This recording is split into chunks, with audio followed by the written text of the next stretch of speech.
Putin के पास 8 महीने हैं जब तक यूक्रेन को ऐसा हथियार नहीं मिल जाता जिसे रूस रोक न सके। सस्ती, तेज और भारी मात्रा में, जिनसे रूसी रक्षा प्रणाली तैयार नहीं थी। घड़ी चल चुकी है और संकेतों से लगता है रूस तैयार नहीं है। मैं तुम्हें दिखाता हूं कि क्या आ रहा है जो युद्ध को बदल देगा।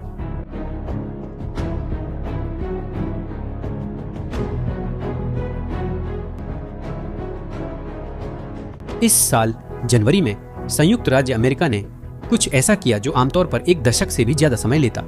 उन्होंने एक नया क्रूज मिसाइल जिसका नाम रस्टी डैगर है का परीक्षण किया और वह पूरी तरह से सफल रहा। फ्लोरिडा के Eglin test and training range में परीक्षण हुआ। मिसाइल ने उड़ान भरकर खुद रास्ता तय किया, बाधाओं से बची और सटीकता से लक्ष्य भेदा। लेकिन असली हैरानी की बात खुद परीक्षण नहीं है, बल्कि यह है कि यह सब कुछ इतनी तेजी से कैसे हो गया। जरा सोचिए मेरे साथ। आमतौर पर जब संयुक्त राज्य अमेरिका कोई नया सैन्य हथियार बनाने का फैसला करता है, खासकर कोई जटिल चीज जैसे कि एक क्रूज मिसाइल, तो यह प्रक्रिया वर्षों, यहां तक कि दशकों तक चलती है। F-35 लड़ाकू विमान का विकास 1990 के दशक में शुरू हुआ था और यह 2010 के दशक में ही पूरी तरह चालू हो सका। इन प्रक्रियाओं में धीमी निविदाएं, कंपनियों की प्रतिस्पर्धा, अंतहीन परीक्षण, बजट समीक्षा और कांग्रेस की मंजूरी शामिल हैं। यह एक बड़ी नौकरशाही है।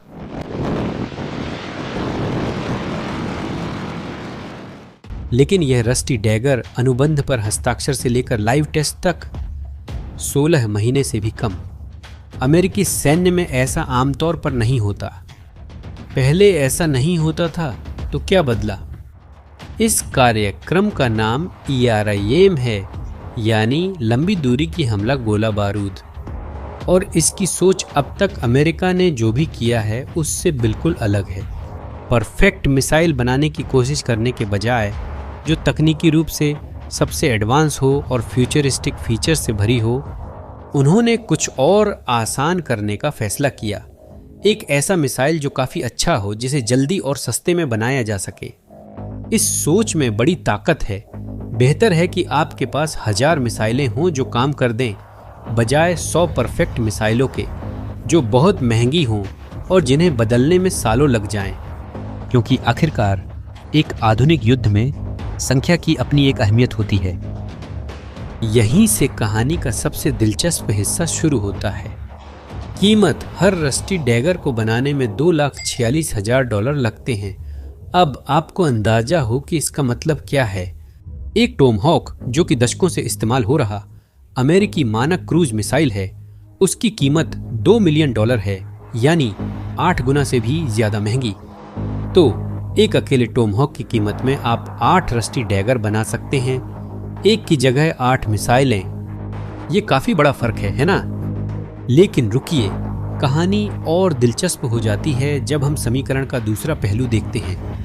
रूस के पास S-400 वायु रक्षा प्रणाली है। ये वही बड़े ट्रक हैं जिनमें इंटरसेप्टर मिसाइलें लगती हैं, जो युद्ध के वीडियो में दिखते हैं।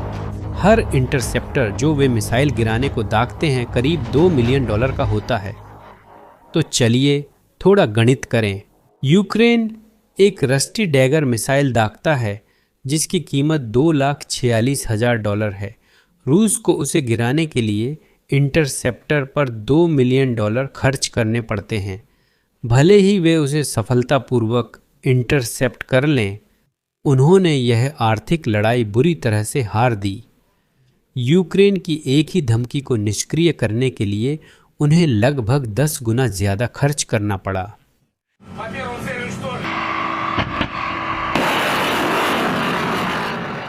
अब असली खेल बदलने वाली बात आती है। यूक्रेन को 10, 50 या 100 मिसाइलें नहीं मिलेंगी। यूक्रेन को अमेरिका से 3,350 रस्टी डैगर्स मिलने वाले हैं। 3,350। और अगर रूस इन सभी मिसाइलों को इंटरसेप्ट करने की कोशिश करता है, मान लीजिए कि सफलता की दर 100% है, जो कि व्यावहारिक रूप से असंभव है, तो उन्हें सिर्फ इंटरसेप्टर पर लगभग $7 अरब खर्च करने होंगे। $7 अरब रोकने पर, जबकि मिसाइल की कीमत सिर्फ $825 मिलियन है। यह एक परफेक्ट आर्थिक जाल है और रूस सीधे इसमें फंसता जा रहा है। क्या तुम्हें वो 8 महीने याद हैं जिनका मैंने जिक्र किया था? पुतिन के पास इस जाल से निकलने का यही वक्त है, लेकिन इसका कोई रास्ता नहीं दिख रहा। पर बात सिर्फ मात्रा और कीमत की नहीं। रस्टी डैगर को ऐसे डिजाइन किया गया है कि उसका इंटरसेप्ट करना मुश्किल हो। यह बेहद नीची ऊंचाई पर उड़ता है, इतना नीचा कि सचमुच जमीन से चिपक कर उड़ता है। पहाड़ों और घाटियों का पीछा करता है ताकि रडार की पकड़ से बाहर रह सके। सोचिए, एक भूतिया पायलट जो रास्ते के हर मोड़ को जानता है।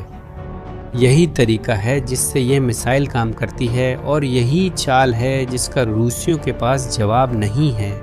इस मिसाइल के पास 3 अलग अलग दिमाग हैं।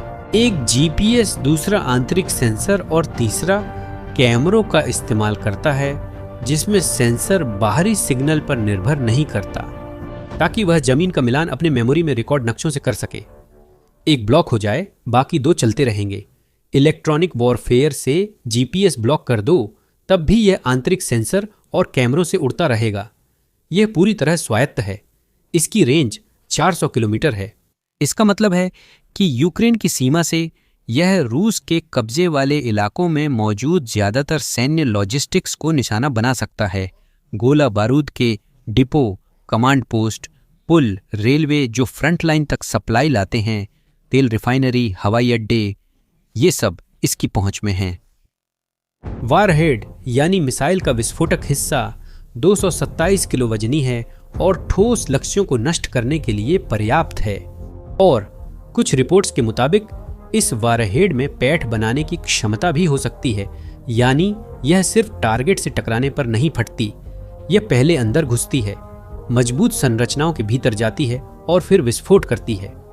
यह हवाई जहाज़ों के हैंगरों या भूमिगत बंकरों, जहां रूसी कमांडर छिपते हैं, के लिए बेहद विनाशकारी होगा। अब आप सोच रहे होंगे, यह कब ठीक होगा? क्योंकि एक बात है, एक ऐसे मिसाइल के बारे में बात करना जो विकसित किया जा रहा है, और बिल्कुल अलग बात है कि वह वाकई में यूक्रेनी सैनिकों के हाथों में पहुंच जाए। और यहाँ है वह जवाब जो आपको चौंका देगा। अक्टूबर 2026, अभी से 8 महीने बाद, पहली खेप 840 रस्टी डैगर मिसाइलें यूक्रेन पहुंची। 840 मिसाइलें एक साथ, और उसके बाद 2510 और 2028 के अंत तक।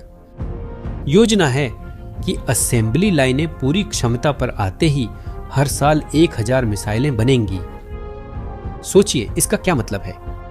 फरवरी 2022 में आक्रमण शुरू होने के बाद पहली बार यूक्रेन के पास औद्योगिक स्तर पर लंबी दूरी तक हमला करने की क्षमता होगी। यहाँ वहाँ आधा दर्जन मिसाइलें नहीं, न ही कुछ दर्जन जिन्हें बहुत सावधानी से इस्तेमाल करना पड़े, बल्कि सैकड़ों, हजारों आखिरकार। और यह मायने रखता है क्योंकि अब तक युद्ध इस खास पहलू में काफी असमान रहा है। 3 साल तक रूस ने मनचाहा किया, यूक्रेनी शहरों पर बिना बदले के डर के बमबारी की, बिजली घरों को नष्ट किया जिससे लाखों लोग सर्दियों में अंधेरे में रहे, अस्पतालों, स्कूलों, रिहायशी इमारतों पर हमला किया।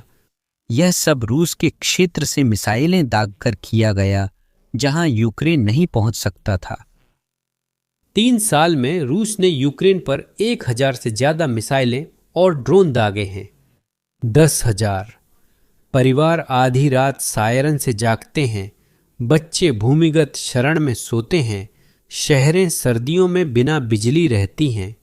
यूक्रेन मुश्किल से कुछ 100 मिसाइलें ही जवाब में दाग सका, वो भी इस शर्त पर कि उनका उपयोग कहां और कैसे हो सकता है, इस पर पाबंदी थी।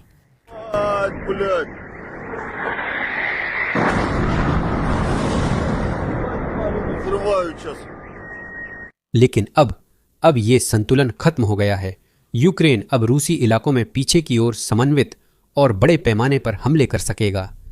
अब 1 या 2 नहीं, बल्कि कई दिशाओं से दर्जनों मिसाइलें एक साथ दागी जाएंगी, जिससे रूसी रक्षा प्रणाली के लिए तय करना मुश्किल होगा कि किसे बचाया जाए।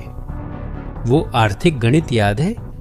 हर बार जब यूक्रेन रूस को $2 मिलियन के इंटरसेप्टर से $2,46,000 की मिसाइल गिराने के लिए मजबूर करता है तो रूस हार जाता है। और जब एक साथ दर्जनों मिसाइलें आ रही हों, रूस के पास बस पर्याप्त इंटरसेप्टर नहीं है। हर बार गोला बारूद डिपो फटने से फ्रंटलाइन पर गोले कम पहुंचते हैं। हर बार कोई पुल टूटता है, सप्लाई ट्रक आगे नहीं जा सकते। हर बार कोई हवाई अड्डा निशाना बनता है, यूक्रेनी ठिकानों पर कम विमान बमबारी कर पाएंगे। युद्ध सिर्फ मोर्चे पर नहीं बल्कि लॉजिस्टिक्स में जीता जाता है। अब पहली बार यूक्रेन के पास लॉजिस्टिक्स पर बड़े पैमाने पर हमला करने के साधन होंगे। और इसमें एक दिलचस्प बात है कि इसका खर्च कौन उठा रहा है। ये सिर्फ संयुक्त राज्य अमेरिका नहीं है, या यूं कहें सिर्फ संयुक्त राज्य अमेरिका ही नहीं है। इन 3,350 मिसाइलों की खरीद यूरोपीय देशों के एक गठबंधन द्वारा फंड की जा रही है। डेनमार्क, नीदरलैंड्स, ओए, बामुनुइस और नॉर्वे मुख्य योगदानकर्ताओं में शामिल हैं। ये अमेरिकी तकनीक है जिसे अमेरिकी कंपनियों ने बनाया है, लेकिन इसका भुगतान यूरोप कर रहा है। यह नाटो सहयोगियों के बीच ऐसा सहयोग दिखाता है जिसकी पुतिन को शायद उम्मीद नहीं थी। उसने अनुमान लगाया था कि पश्चिम धीमा और यूक्रेन के लिए लंबे समय तक समर्थन देने में असमर्थ रहेगा, लेकिन इसके बजाय जो हम देख रहे हैं वह यह है कि देश मिलकर उन हथियारों के उत्पादन के लिए फंडिंग कर रहे हैं जिन्हें खासतौर पर यूक्रेन की समस्याओं को हल करने के लिए डिजाइन किया गया है। पुतिन ने गलत अंदाजा लगाया, पूरी तरह से गलत। अब यहाँ एक राजनीतिक पहलू है जिसका जिक्र करना जरूरी है, क्योंकि यूक्रेन के पास मिसाइलें होने का कोई फायदा नहीं अगर वह उन्हें वहां इस्तेमाल नहीं कर सकता जहां सबसे ज्यादा जरूरत है। 2025 के अधिकांश समय में यूक्रेन पर पश्चिमी हथियारों के इस्तेमाल पर सख्त पाबंदी थी। विशेष रूप से संयुक्त राज्य अमेरिका ने उस प्रक्रिया को बनाया जिसे उन्होंने समीक्षा तंत्र कहा। एक ऐसा सिस्टम जहां यूक्रेन को अमेरिकी हथियारों से खास लक्ष्यों पर हमला करने के लिए, खासकर खुद रूस के अंदर के लक्ष्यों पर, हर बार अलग अलग मंजूरी लेनी पड़ती थी। कई महीनों तक कई अनुरोध अस्वीकार किए गए। इन हमलों पर वीटो का अधिकार रक्षा सचिव पीट हेगसेथ के पास था। तर्क कम से कम आधिकारिक तौर पर यह था कि तनाव को बढ़ने से रोका जाए, बातचीत के लिए मजबूर किया जाए और रूस को एक निश्चित सीमा से ज्यादा उकसाया न जाए। व्यवहार में यूक्रेन के पास हथियार थे, लेकिन वह रूसी हमलों के ठिकानों पर उनका इस्तेमाल नहीं कर सकता था। निराशाजनक था, लेकिन हाल ही में यह नीति बदलने लगी है। मंजूरी देने की कमान जनरल एलेक्सिस ग्रिनकेविच के पास चली गई, जो यूरोप के सर्वोच्च सहयोगी कमांडर हैं और वे ज्यादा उदार रहे हैं। पहले मंजूरियां हफ्तों लगती थीं, अब दिनों में हो जाती हैं। पहले हमले रोके जाते थे, अब अनुमति मिल रही है। यह साफ नहीं है कि रस्टी डैगर्स पर भी वही पाबंदियां लागू होंगी या नहीं, लेकिन धीरे धीरे छूट मिलती दिख रही है। और भले ही रूस के भीतर सीधे हमला करने पर कुछ पाबंदियां हों, इसमें कोई शक नहीं कि यूक्रेन इन मिसाइलों का इस्तेमाल कब्जे वाले इलाकों में लक्ष्यों पर कर सकेगा। क्रीमिया, डोनबास, ये वे इलाके हैं जिन्हें रूस यूक्रेन की सीमा में नियंत्रित करता है। यह खुद में ताकत के संतुलन में बड़ा बदलाव है। एक और बात भी जिक्र करने लायक है। अमेरिका का इंतजार करते हुए भी यूक्रेन सक्रिय रहा। उन्होंने अपनी मिसाइल इंडस्ट्री को शून्य से खड़ा किया। युद्ध के समय सबसे दिलचस्प कंपनियों में से एक का नाम फायरपॉइंट है। इसे 2022 में एक फिल्म निर्माता और एक आईटी व्यवसायी द्वारा स्थापित किया गया था। हाँ, आपने सही सुना, एक फिल्म निर्माता और एक टेक्नोलॉजी एक्सपर्ट ने मिसाइलें बनाने का तय किया। यह पागलपन है ना? शौकिया लोग युद्ध खेल रहे हैं।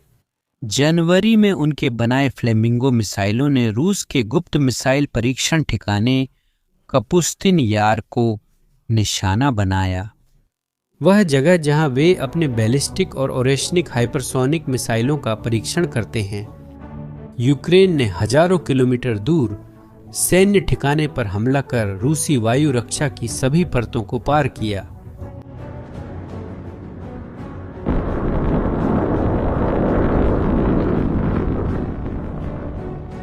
उनका FP5 फ्लेमिंगो मिसाइल बहुत प्रभावशाली है, जिसकी रेंज 3000 किलोमीटर है। इसका मतलब है कि यूक्रेन के अंदर से ही यह रूस के दिल में उरल पर्वतों तक पहुंच सकता है। इसकी वारहेड 1 टन से अधिक है और वे पुराने ट्रेनिंग विमानों के रिसाइकल इंजनों का उपयोग करते हैं। यह जुगाड़ काम करता है। अगर वे यह सब तहखानों और अस्थायी वर्कशॉप्स में विकसित की गई तकनीक से कर सकते हैं, तो सोचिए जब उनके पास अमेरिकी सैन्य उद्योग द्वारा बनाए गए 3350 रस्टी डैगर्स होंगे तो वे क्या कर पाएंगे। लंबी दूरी की यूक्रेनी मिसाइलों के साथ मध्यम दूरी की अमेरिकी मिसाइलों का संयोजन एक ऐसी समस्या पैदा करता है जिसे रूस के पास हल करने का कोई तरीका नहीं है।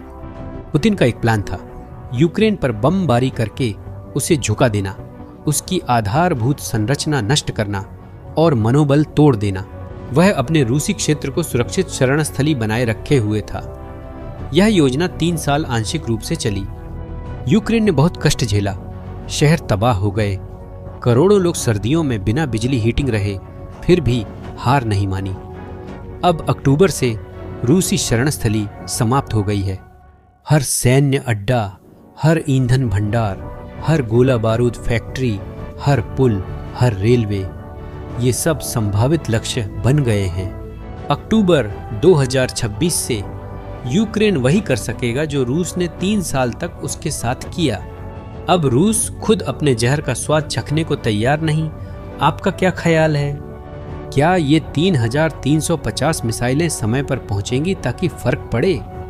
कृपया कमेंट्स में राय दें।